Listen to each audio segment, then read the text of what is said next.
Nataranta ang Malacanang sa ginanap na maisog rally kahapon sa Tagum, Davao del Norte nang dagsain ito ng libo-libong galit kay Pangulong Marcos dahil sa kaliwat kanang korupsyon na nangyayari ngayon sa ating bansa.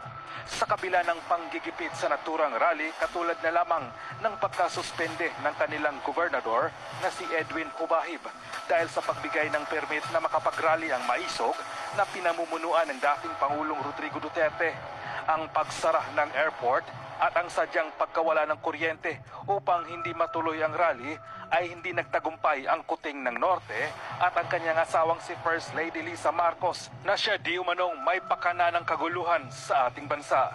Ayon pa nga sa controversial at veteranang political vlogger na si Maharlika, ay dapat na kumilos na ang men and women in uniform upang patalsikin na si BBM sa Malacanang dahil sa binaboy na nito ng gusto ang ating bansa at ang mga Pilipino.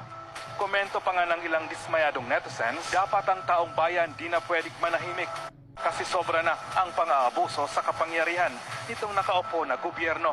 Talamak sa pagnanakaw, pag pinabayaan ng taong bayan, baka magdeklara pa ng martial law kasi ayaw umalis sa Malacanang.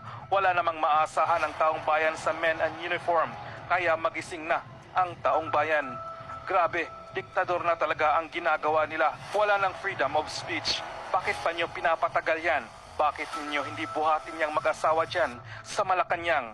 Pag-high lagi, wala na yan silang pakiramdam. Ang alam lang yan ay makasinghot ng polboron at alak. Bakit wala pa rin kumikilos dyan para tanggalin niyang nasa Malacanang? Sobra na ang ginagawa nilang panggigipit.